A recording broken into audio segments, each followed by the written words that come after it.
हाँ तो प्रिय विद्यार्थियों, आज के इस वीडियो लेक्चर में क्लास 12 जिसकी 11वें चैप्टर की मिसलेनियस एक्सरसाइज मतलब विविध प्रश्नावली कराएंगे। लाइन और प्लेन हमने करा दिए हैं। ये मिसलेनियस एक्सरसाइज है जिसमें हम लाइन और प्लेन के मिक्स क्वेश्चन कराएंगे। बहुत ही इम्पोर्टेंट है एग्ज़ाम के लिहाज से। अगर आप वीडियोज़ को पहली बार देख रहे हैं तो चैनल को सब्सक्राइब ज़रूर कर लें और आने वाली जो वीडियो हैं जिससे आपको उनका नोटिफिकेशन मिलता रहेगा। पहला क्वेश्चन क्या है, और एक चीज़ और बता दूं, अगर आप जब वीडियोज़ देखते हैं तो इसकी क्वालिटी और सुधार लिया करें बेटा, जिससे आपको देखने में कोई प्रॉब्लम ना हो, साफ क्लियर दिखाई दे। तो ये कह रहा है क्वेश्चन पहला, दिखाइए कि मूल बिंदु से 2,1,1 मतलब मूल बिंदु के कोऑर्डिनेट कितने हो जाएंगे 0,0,0। मूल बिंदु से इस बिंदु को मिलाने वाली रेखा और बिंदुओं ये दे रखे हैं, इनको मिलाने वाली रेखा आपस में लंब होंगी, ये सिद्ध करना है। तो इसे सॉल्व कैसे करेंगे। माना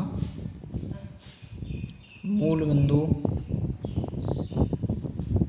ए जिसके कोऑर्डिनेट कितने 0,0, मूल बिंदु ए और बिंदु बी जिसके कोऑर्डिनेट हैं 2,1,1। माना मूल बिंदु ए और बी को मिलाने वाली रेखा के दिक् अनुपात कैसे निकालते हैं वो हम जानते हैं। इनको x1 नाम दे दिया, इसे y1, ये z1, ये x2, ये y2 और ये z2। जब दिक् अनुपात निकालते हैं तो बेटा क्या कर देते हैं, x2 minus x1, y2 minus y1, z2 minus z1। x2 minus x1 कितना हो जाएगा 2 माइनस 0, 1 माइनस 0 और 1 माइनस 0, ये कितना हो जाएगा 2, 1, 1। तो इन दिक् अनुपातों का नाम क्या दे सकते हैं, a1, इसे b1, इसे c1। और बिंदु c जिसके कोऑर्डिनेट कितने हैं 3, 5, -1 और सॉरी यहाँ लिख दूँगा 4, 3, -1 को मिलाने वाली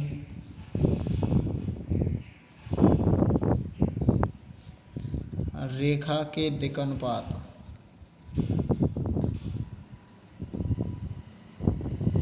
क्या है, बिंदु C व D को मिलाने वाली रेखा के दिक् अनुपात। वही प्रोसेस हो जाएगी, इसे नाम दे दिया x3, y3, z3, इसे दे दिया x4, y4, z4। तो दिक् अनुपात कितने हो गए x4 minus x3, y4 minus y3 और z4 माइनस z3। तो निकालो 4 माइनस 3, 3 माइनस 5, अगला -1 माइनस 4 में से 3 गया तो 1, 3 में से 5 गया तो -2 और ये -1 और ये माइनस गुणा माइनस के +1। तो ये कितना होगा 1, ये -2 और ये 0। इसे कितना दे दिया नाम a2, b2, c2। जब रेखाएं उसने लंब की कही है कि दोनों रेखाएं आपस में लंब हैं। जब रेखाएं AB व CD परस्पर लंब हैं, तब क्या हो जाएगा, लंब के लिए क्या हो जाता है बेटा, तब A1 A2 plus B1 B2 plus C1 C2 बराबर क्या हो जाएगा 0। तो करो A1 की वैल्यू कितनी है 2, A2 की वैल्यू कितनी 1 प्लस B1 की वैल्यू कितनी 1 प्लस B2 की वैल्यू कितनी है -2 प्लस C1 की वैल्यू कितनी है 1 इंटू C2 की वैल्यू 0। तो सॉल्व करेंगे क्या मिलेगा 2, यहाँ -2, ये प्लस 0, तो ये कैंसिल हो जाएगा तो कितना मिलेगा 0। तो अतः हम कह सकते हैं, अतः AB परपेंडिकुलर होगा CD के, यही हमको सिद्ध करना था। अतः AB परपेंडिकुलर CD। समझ में आ गया होगा। आगे बढ़ते हैं क्वेश्चन नंबर सेकंड पर। तो बेटा क्वेश्चन नंबर सेकंड क्या कह रहा है, ये कह रहा है यदि, बड़ा इंपॉर्टेंट क्वेश्चन है, अच्छा क्वेश्चन है। ये कह रहा है यदि तो परस्पर लंब रेखाओं की दिक् कोसाइन, दो रेखाएं हैं एक दूसरे पर लंबवत हैं, उनके डायरेक्शन कोसाइन क्या क्या दे रखे हैं। पहली वाली लाइन के दे रखे हैं L1 M1 N1, दूसरी के दे रखे हैं L2 M2 N2 हों तो दिखाइए कि इन दोनों पर लंब रेखा की जो दिक् कोसाइन होंगी, जो डायरेक्शन कोसाइन होंगे वो आएंगे M1 N2 minus M2 N1 comma N1 L2 minus N2 L1 व L1 M2 minus L2 M1। ऐसे मानेंगे ये दो रेखाएं बेटा, ये L1 है ये L2 है, एक दूसरे पर लंबवत हैं। जब ये एक दूसरे पर लंबवत हैं तो इन दोनों रेखाओं पर लंबवत एक तीसरी लाइन मान लीजिए L3। तो ये तीनों लाइन मतलब पहली ये दोनों लाइन एक दूसरे पर लंबवत है, L1 परपेंडिकुलर है L2, और इन दोनों के लंबवत एक तीसरी वाली लाइन है L3 जो इन दोनों पर लंबवत है। तो क्या याद करना है कि इसके जो L3 के जो दिक् कोसाइन आएंगे ये आएंगे। तो पहली वाली लाइन है उसके दिक् कोसाइन क्या है, सॉल्व करते हैं इसे। पहली रेखा के दिक् कोसाइन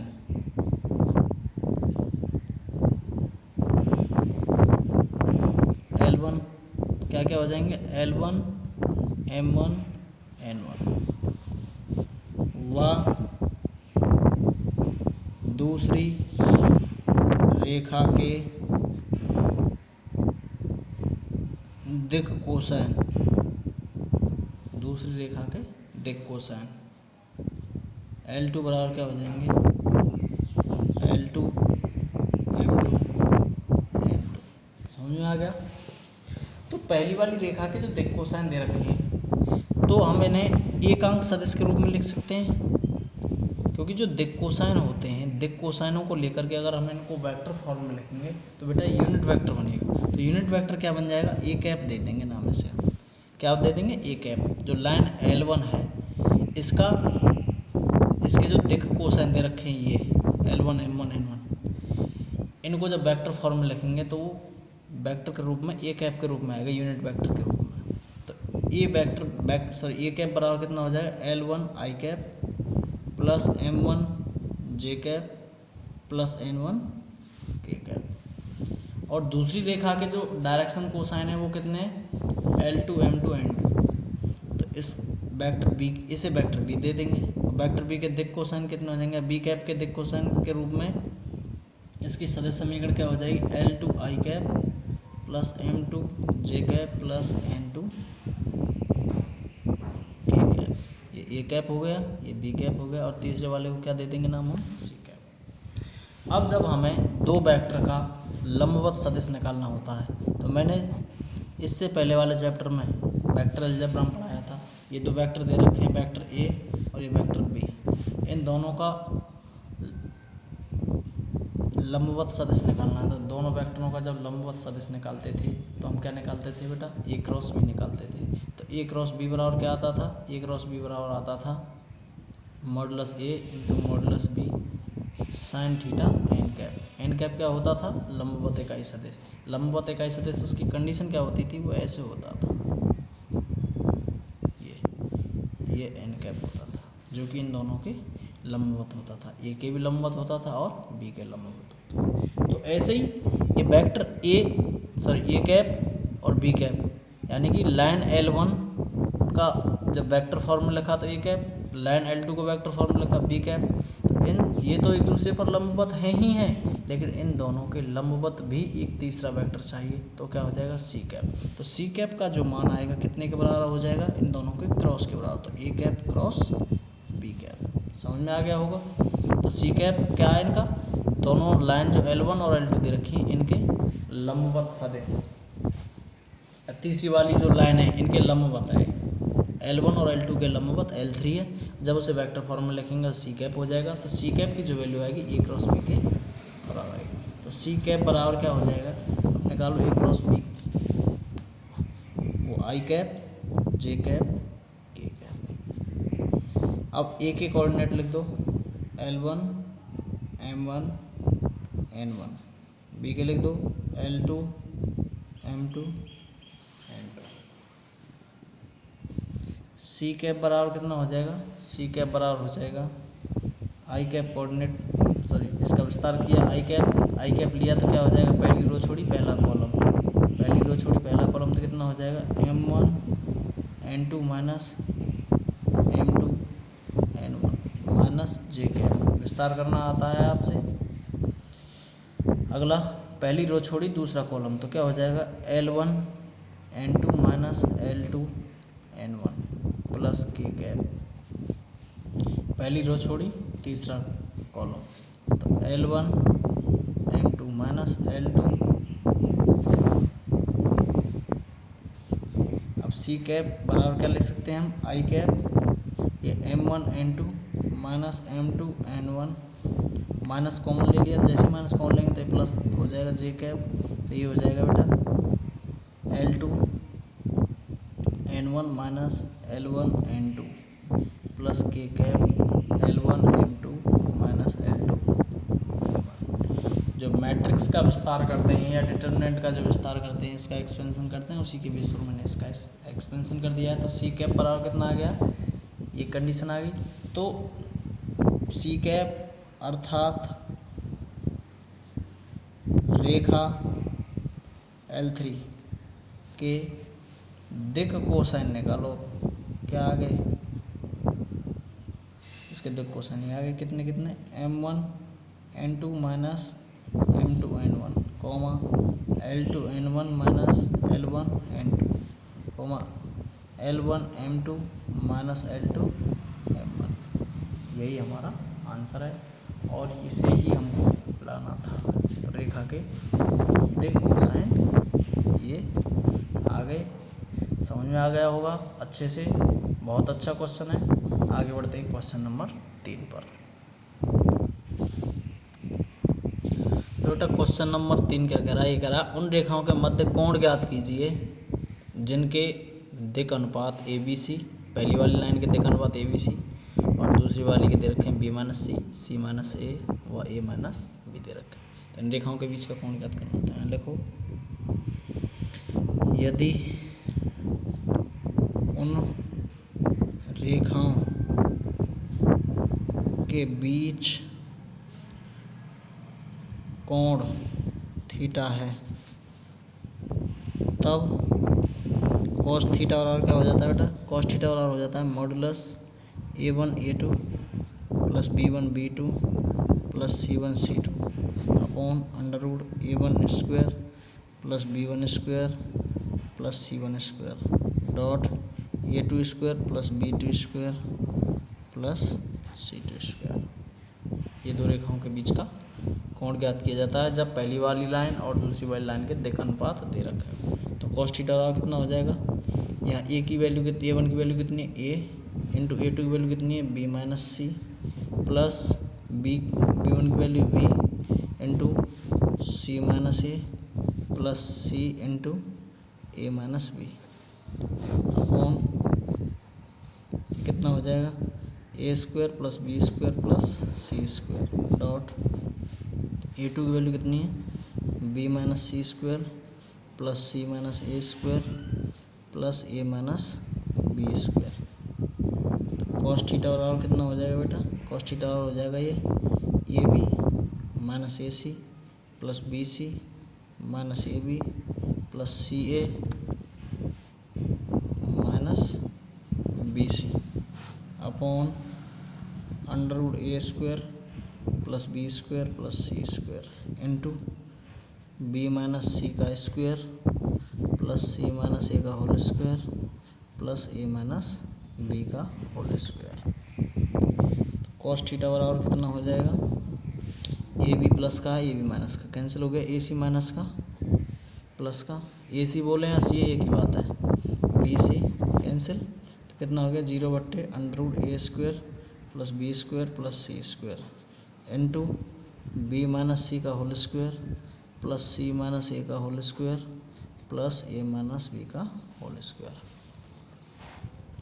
तो कॉस थीटा बराबर कितना हो जाएगा बेटा, कॉस थीटा बराबर 0। तो कॉस थीटा बराबर 0 आ गया तो क्या लिख सकते हैं, कॉस थीटा बराबर कॉस 90 डिग्री। तो थीटा बराबर कितना हो जाएगा 90 डिग्री। समझ में आ गया। तो इन दोनों रेखाओं के बीच का कोण कितना हो जाएगा 90 डिग्री। समझ में आ गया होगा। आगे बढ़ते हैं क्वेश्चन नंबर 4 पर। क्वेश्चन नंबर 4 क्या कह रहा है बेटा, क्वेश्चन नंबर 4 ये कह रहा है एक्स अक्ष के समांतर तथा मूल बिंदु से जाने वाली रेखा का समीकरण ज्ञात कीजिए। 3D स्पेस बनाओ, ये एक्स, ये वाई, ये जेड, ये मूल बिंदु ओ हो गया जिसके कोऑर्डिनेट 0,0। ये कह रहा है एक्स अक्ष के समांतर, तो ऐसे हो सकता है एक्स अक्ष के समांतर और ऐसे हो सकता है, तथा मूल बिंदु से जाने वाली, तो मूल बिंदु से जाने वाली तो बेटा कंडीशन केवल एक ही यही आएगी। तो एक्स अक्ष के समांतर तथा मूल बिंदु से जाने वाली रेखा का समीकरण, तो एक्स अक्ष से जाने वाली एक्स अक्ष के समांतर और मूल बिंदु से जाने वाली रेखा क्या हो जाएगी, वो एक्स अक्ष ही हो जाएगी। तो इसके दिक् अनुपात कितने हो जाएंगे 1,0,0। ध्यान लिखो, एक्स अक्ष के समांतर तथा मूल बिंदु से जाने वाली, एक्स अक्ष के समांतर तथा मूल बिंदु से जाने वाली रेखा एक्स अक्ष ही है। ठीक, एक्स अक्ष के दिक् अनुपात कितने हो जाएंगे, एक्स अक्ष के दिक् अनुपात 1,0,0 हो जाएंगे। अतः एक्स अक्ष की समीकरण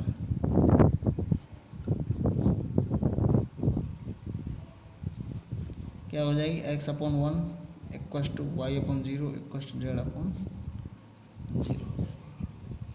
एक्स अपॉन, ये कंडीशन होती है ना, x माइनस x1/a1 बराबर y माइनस y1/b1 बराबर z माइनस z1/c1। ये a1 b1 c1 तो बेटा ये दिक् अनुपात हो जाते हैं, ये बिंदु हो जाते हैं जिनसे ऊपर जा रही है। तो कितना हो जाएगा, ये तो दिक् अनुपात आ गए 1 0 0 0, मूल बिंदु से जा रहे तो x माइनस 0/a1 तो 1 y माइनस 0/0 फिर z माइनस 0/0। समझ में आया, ये समीकरण हो जाएगी। आगे बढ़ते हैं क्वेश्चन नंबर 5 पर। तो क्वेश्चन नंबर 5 क्या कह रहा है, ये कह रहा है यदि बिंदुओं a b c और d के निर्देशांक, 4 बिंदु हैं a b c और d, इनके निर्देशांक दे रखे हैं बेटा। ये कह रहा है ए बी और सी डी रेखाओं के बीच का कोण, बड़ा सिंपल क्वेश्चन है। तो पहले बेटा रेखा ए बी के दिक् अनुपात निकाल दो, फिर रेखा सी डी के दिक् अनुपात निकाल दो, उनके बीच का कोण निकाल देंगे। तो निकालो, रेखा ए बी के दिक् अनुपात क्या हो जाएंगे, सपोज दैट इसे ए दे दिया, इसे बी दे दिया, ये सी दे दिया, ये डी दे दिया। तो ए बी के दिक् अनुपात निकालने तो बी के निर्देशांकों में से ए के निर्देशांक को घटा देंगे। तो क्या करेंगे बेटा, 4 minus 1 comma 5 minus 2 comma 7 minus 3। तो 4 में से 1 गया तो 3, 5 में से 2 गया तो 3, 7 में से 3 गया तो 4। तो रेखा ए बी के दिक् अनुपात कितने आ गए, A1 की वैल्यू 3, B1 की वैल्यू भी 3, C1 की वैल्यू 4। व रेखा सी डी के दिक् अनुपात कितने हो जाएंगे, वही प्रोसेस, 2 माइनस 4, 9 माइनस 3, 2 माइनस 6।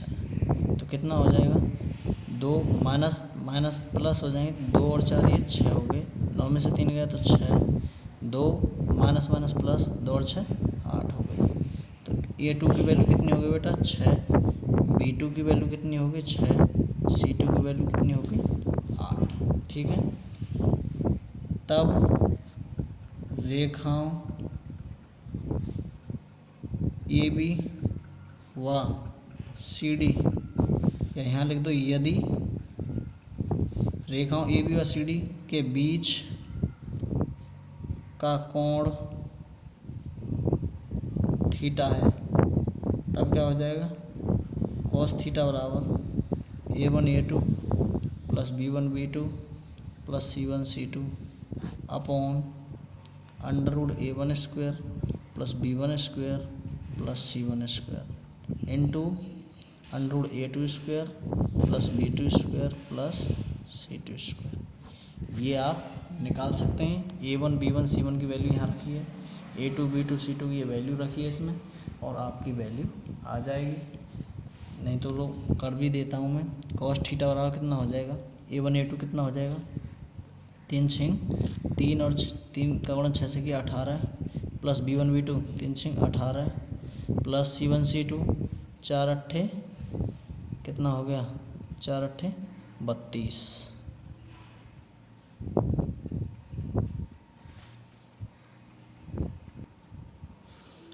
और वैसे मुझे इसे इतना आगे बढ़ाने की ज़रूरत भी नहीं है, क्योंकि यहाँ देख रहे हैं हम कि A1 B1 C1 इसके दिक् अनुपात कितने हैं, 3 3 4, और A2 B2 C2 के अनुपात दिक् अनुपात कितने, 6 6 8। तो यहाँ से एक चीज़ देख लो, इसे लगाने की कोई ज़रूरत भी नहीं, दिक् अनुपातों से निकाल सकते हैं हम, इतना बढ़ाने की ज़रूरत भी नहीं है। क्योंकि ऐसा कर सकते हैं, यहाँ A1/A2 बराबर कितना मिल रहा है, 3/6 तो 1/2, और B1/B2 बराबर कितना है, 3/6 1/2, C1/C2 बराबर कितना मिल रहा है, 4/8, ये भी 1/2।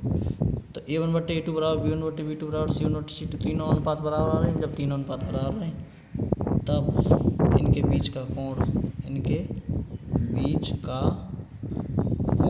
क्या हो जाएगा, 0 डिग्री हो जाएगा। क्यों, इसलिए क्योंकि तीनों अनुपात कैसे आ रहे हैं बेटा, बराबर आ रहे हैं। यहाँ क्या आ रहा है, यहाँ आ रहा है बेटा A1/A2 बराबर B1/B2 बराबर C1/C2। दोनों रेखाएं कैसी हो जाएंगी, समांतर हो जाएंगी। तो समांतर रेखाओं के बीच का कोण कितना बनेगा, 0 डिग्री। समझ में आ गया, इसे इतनी बढ़ाने की ज़रूरत ही नहीं है। तो इनके बीच का कोण कितना हो गया, 0 डिग्री, क्योंकि ये दोनों रेखाएं समांतर हैं। तो बेटा क्वेश्चन नंबर 6 क्या कह रहा है, ये कह रहा है यदि रेखाएं x - 1/-3 = y - 2/2 के = z - 3/2, और दूसरी रेखा दे रखे x - 1/3 के y - 1/1 = z - 6/5 परस्पर लंब है। ये पहली रेखा, ये दूसरी रेखा, दोनों रेखा कैसी, लंब है। जब लंब है तो k का मान ज्ञात करना है। तो देखो पहली वाली रेखा x - 1/-3 = y - 2/2 के = z - 3/2। इसके दिक् अनुपात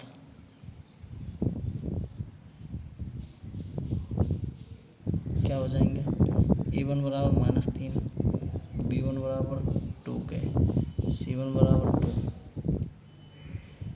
वह रेखा x - 1/3 के y - 1/1 z - 6/5, इसके दिक् अनुपात कितने हैं, इसके दिक् अनुपात है बेटा A2 बराबर 3 के, B2 बराबर 1, C2 बराबर -5। जब दोनों रेखाएं परस्पर लंब हैं तब क्या हो जाएगा, तब हो जाएगा A1 A2 plus B1 B2 plus C1 C2 बराबर 0। तो लगाओ, करो गुणा इनका, तो -3 × 3 के प्लस 2 के × 1 प्लस C2 की वैल्यू, C1 की वैल्यू कितनी है, 2 × C2 की वैल्यू कितनी है, -5 = 0। तो कितना हो जाएगा, -3 का गुणा 3 से किया, -9 के प्लस 2 के, ये कितना हो जाएगा, -10 बराबर 0। -9 और ये +2 तो कितना हो गया, -7 के बराबर कितना हो गया, 10। तो के बराबर कितना हो जाएगा बेटा, के बराबर हो जाएगा 10/-7। के बराबर कितना हो गया भैया, -10/7। यही है अपना आंसर। ठीक है, आगे बढ़ते हैं क्वेश्चन नंबर 7 पर। बेटा क्वेश्चन नंबर 7 क्या कह रहा है? ये कह रहा है बिंदु 1, 2 व 3 से जाने वाले तथा तल दे रखा है एक R dot I cap plus 2 j cap minus 5 k cap plus 9 equal to 0 पर लंबवत रेखा का सदिश समीकरण ज्ञात कीजिए। तो समतल, इस समतल पर लंबवत रेखा का सदिश समीकरण पूछ रहा है। तो इस समतल पर लंबवत क्या हो जाएगा? इस समतल का अभिलंब कौन सा हो जाएगा? ये हो जाएगा आई cap plus 2 j cap minus 5 cap, इसके अनुदिश और इससे जाने वाले, क्योंकि इस समतल पर अभिलंब तो ये है, लेकिन इसके अनुदिश, अभिलंब के अनुदिश, तो ये किसका काम करेगा? ये वेक्टर बी का काम करेगा, और ये जिससे होकर के जाए वो ए का काम करेगा। तो समतल R dot I cap plus 2 j cap minus 5 k cap plus 9 equal to 0 के लंब के अनुदिश, लंब के अनुदिश सदिश क्या हो जाएगा? ये हो जाएगा बेटा आई cap plus 2 j cap minus 5 k cap, इस लंब के अनुदिश सदिश हो गया। अब लिखो, इसलिए उस रेखा का समीकरण, उस रेखा का समीकरण जो 1, 2, 3 से होकर जाती है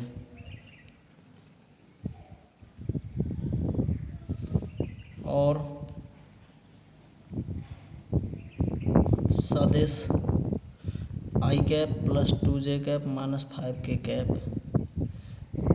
के अनुदिश है या समांतर है? अनुदिश है। तो क्या हो जाएगी? वेक्टर आर बराबर A plus lambda times B हो जाएगी। तो इसे कर सकते हैं। तो जिसके अनुदिश है उसे वेक्टर बी नाम दे दिया, और जिससे होकर के जा रही है उसे वेक्टर ए नाम दे देंगे। तो यहाँ से क्या हो जाएगा?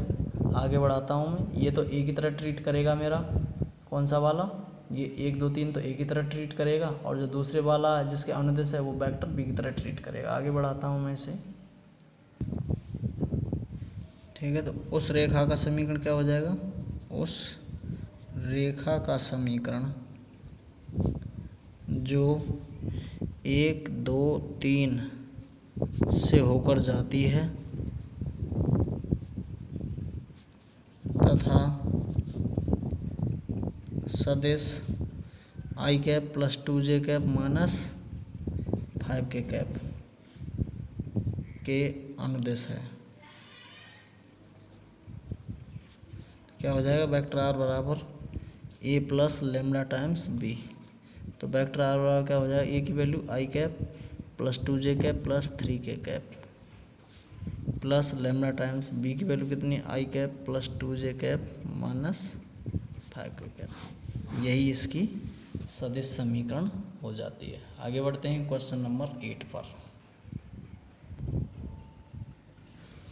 क्वेश्चन नंबर 8 क्या कह रहा है? ये कह रहा है बिंदु ए बी सी से जाने वाले तथा तल दे रखा है एक R dot I cap plus J cap plus K cap बराबर 2 के समांतर तल का समीकरण पूछ रहा है। तो बेटा इस समतल के समांतर और ए बी सी से जाने वाला, तो लिखो पहले समतल R dot I cap plus J cap plus K cap बराबर 2 के समांतर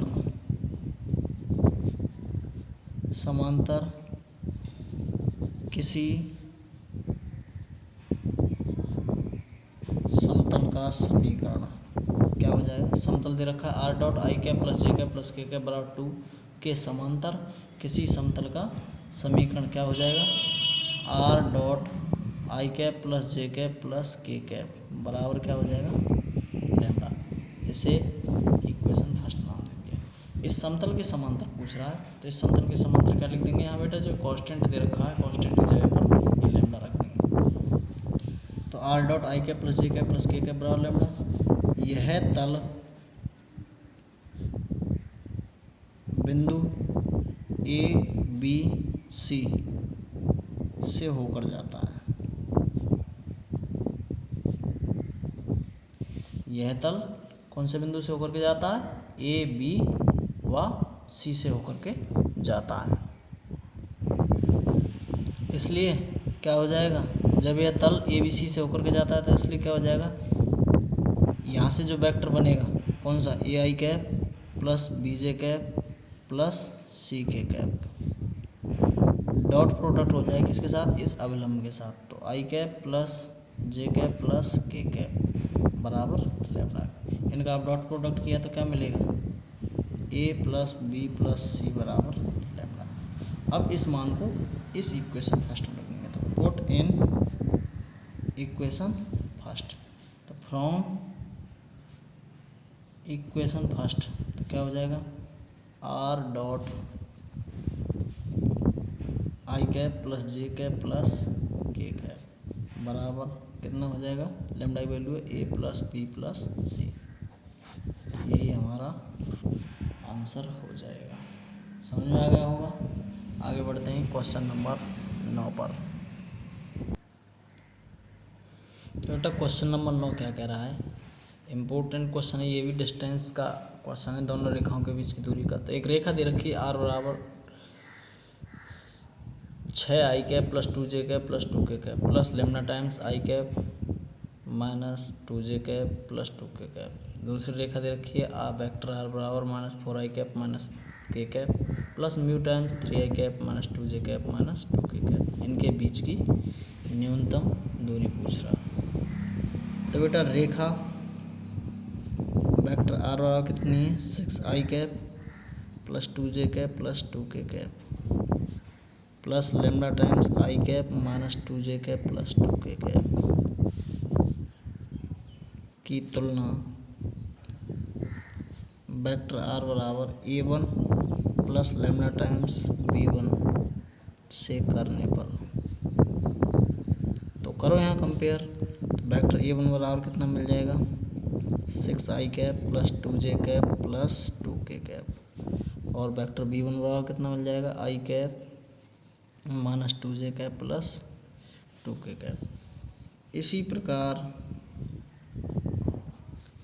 रेखा वेक्टर आर बराबर माइनस 4 आई कैप माइनस के कैप प्लस म्यू टाइम्स 3 आई cap minus 2 j cap minus 2 के कैप से क्या प्राप्त होगा कि ए2 बराबर माइनस 4 आई कैप माइनस के कैप और बी2 बराबर 3 आई cap minus 2 j cap minus 2 के कैप। तब दोनों रेखाओं के बीच की दूरी क्या हो जाएगी बेटा, दोनों रेखाओं के बीच की दूरी डी बराबर हो जाएगी modulus A2 minus A1 dot B1 cross B2 upon b1 cross b2 का मॉड्यूलस, क्योंकि दो रेखाओं के बीच की दूरी यही आएगी। अब बेटा निकालो यहाँ a2 माइनस ए1 निकालो पहले। तो इधर a2 माइनस ए1 निकाल लेते हैं। a2 माइनस ए1 मतलब a2 के कोऑर्डिनेट में से a1 वालों को।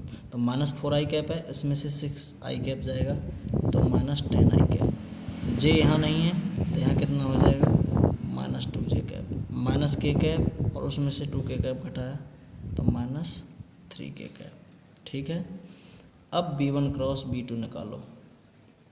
b1 क्रॉस b2 क्या हो जाएगा, आई कैप जे कैप के कैप। तो b1 क्रॉस b2 निकालेंगे तो क्या हो जाएगा, यहाँ 1 माइनस 2 2 और b2 कितना हो जाएगा 3 माइनस 2 माइनस 2। तो b1 क्रॉस b2 बराबर हो जाएगा बेटा आई कैप। इसका विस्तार किया, पहली रो छोड़ी पहला कॉलम, तो 2 दूनी 4 2 और ये माइनस बीच में, और 2 दूनी 4 माइनस के 4 तो यहाँ कितना हो जाएगा प्लस के 4 माइनस जे। अब पहली रो छोड़ी दूसरा कॉलम, तो 1 का गुणा इससे किया तो माइनस 2 माइनस 3 दूनी 6 प्लस के कैप। पहली रो छोड़ी तीसरा कॉलम, तो 1 दूनी 2 प्लस माइनस आएगा ना बीच में, और 3 दूनी 6 माइनस का 6 तो प्लस 6 हो जाएगा यहाँ। तो b1 क्रॉस b2 तो वैल्यू कितनी हो जाएगी, B1 क्रॉस B2 की वैल्यू हो जाएगी 8, 4 और 4 8, 8 आई कैप माइनस 2 और माइनस 6 माइनस 8 प्लस 8 जे कैप, 6 में से 2 गया तो 4, 4 के कैप। तो B1 क्रॉस B2 की वैल्यू मिल गई। अब B1 क्रॉस B2 का बेटा मॉडुलस और निकाल दो।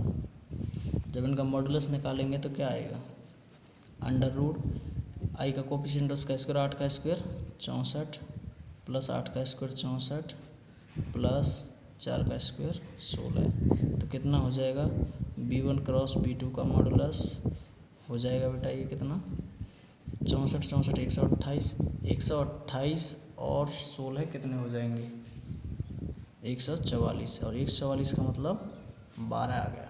ठीक है, अब क्या निकालना है हमें निकालना है बेटा एक चीज़ और निकालनी है कि A2 minus A1 dot B1 cross B2, मतलब A2 माइनस A1 की जो वैल्यू आई है कितनी आई है, ये आई है हमारी -10 आई cap minus 2 j cap minus 3 k cap dot B1 cross B2, B1 cross B2। तो B1 क्रॉस B2 की वैल्यू कितनी हो जाएगी, 8 आई कैप प्लस 8 जे कैप प्लस 4 के कैप। अब इनका डॉट प्रोडक्ट और कर दीजिए तो कितना हो जाएगा, -80, ये 2 8 16 और 4 दिया 12। तो कितना हो जाएगा ये हो जाएगा 16 और 12 28, और ये कितना हो गया -108। ठीक है, अब इसके अंदर रख दीजिए D बराबर मॉडुलस A2 माइनस A1 की value dot B1 cross B2, मतलब सभी की जो वैल्यू आ रही है कितनी आ रही है, -108 अपॉन ये कितना 12 है। तो D बराबर कितना हो जाएगा, बाहर निकलेगा मॉडुलस से तो 108 बट्टे 12, तो कितना हो जाएगा, D बराबर कितना हो गया 9 मात्रक।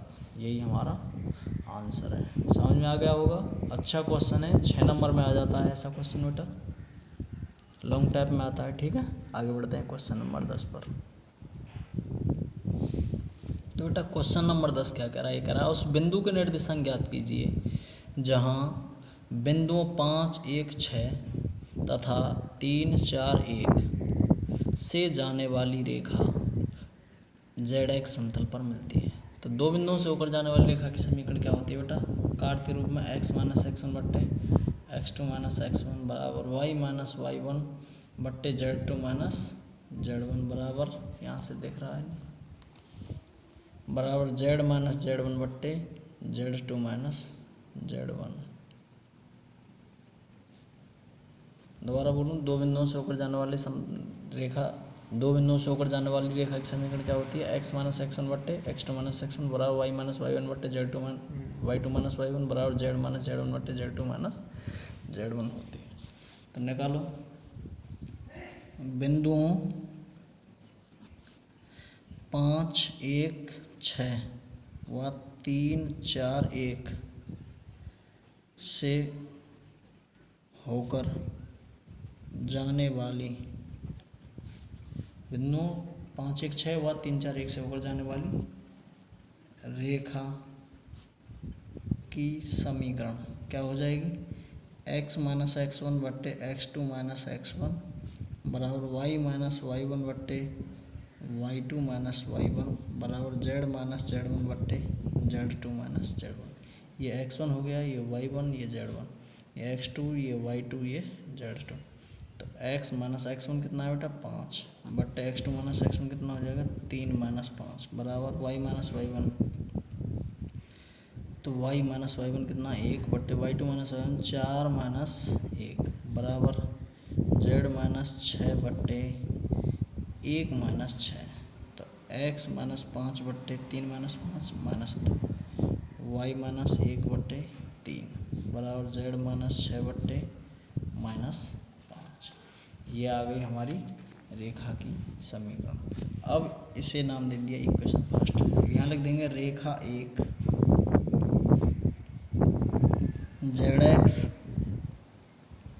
समतल में मिलती है।